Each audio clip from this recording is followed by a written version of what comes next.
Bonjour à tous, welcome back po to Learn French with Lourdes. Today we'll continue our lesson 5.4, les nombres de 40 jusqu'à 49. Okay, les numbers from 40 to 49 po tayo, okay?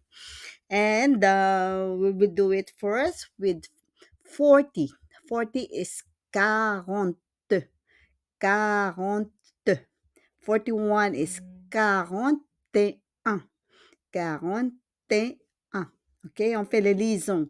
Dinudugtong po yan. We connect. Okay? 42. 42. 42. Okay? 43. 43. 43. And 44. 44. 44. Okay? So, let's repeat. 40. 41. 42, 43 et 44. Please repeat after me. 40, 41, 42, 43 et 44. Yes, merci. So after 44, we have 45. 45 po is 45. 45. 46 is 46. 46. 47. 47. 47. 48. 48. 48. 49 is 49. 49. Okay. Pero pag bibilisan, if you want to make it faster, it's like this. Okay. 45. 46. 47. 48. Et 49, okay? So please repeat, 45, 46, 47, 48, et 49. So let's do them one by one, okay? 40, 40, 40, okay? 40, okay? 40. Donc, we have an example. Il y a 40 élèves dans la classe. Il y a 40 élèves dans la classe. There are 40 students in the class. Okay, 40 po yun. Next, we have 41.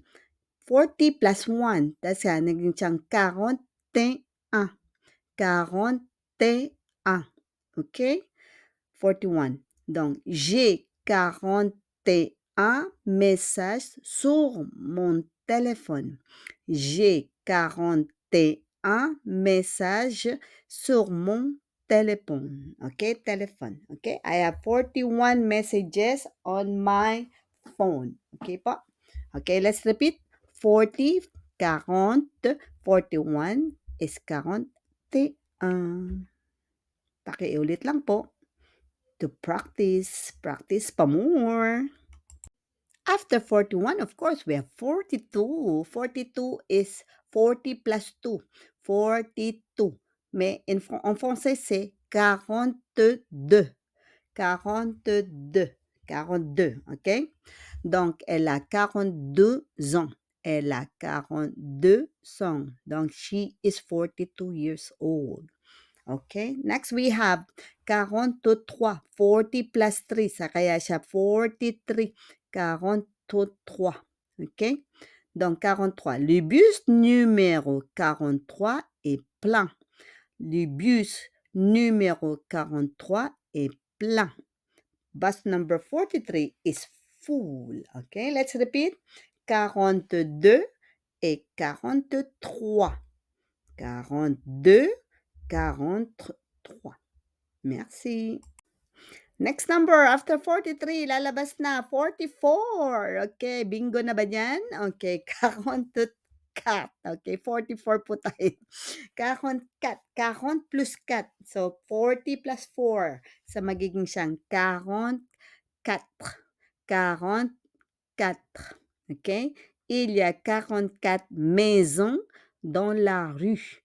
Il y a 44 maisons dans la rue. There are 44 houses on the street. May 44 na bahay sa kalye. Yeah?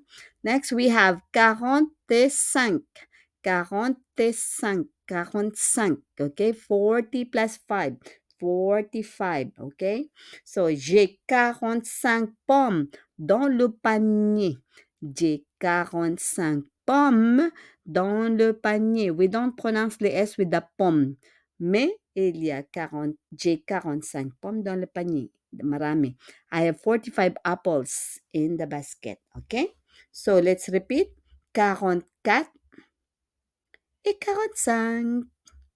Yes po. Thank you. Going to 46. 46. 46. 40 plus 6 égale 46. 40 plus 6. So, 46. 46. Il y a 46 élèves à l'école.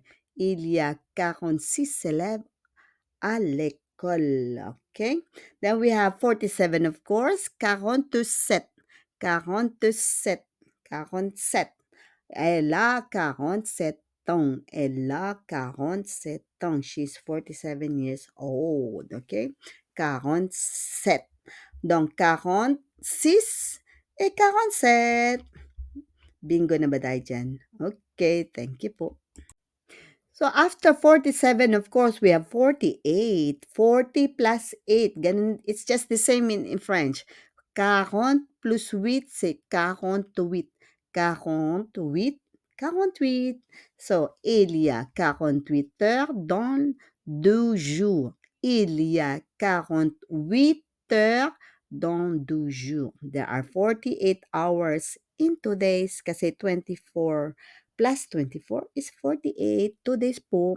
Okay? Next, we have 49. 49, c'est 40 plus 9. Kaya sa 40 plus 9. So, 40 plus 9 égale 49. Okay? Égal is equal. Okay? 49.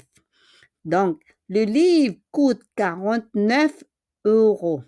Le livre coûte 49 euros. The book costs 49 euros. Okay, let's repeat.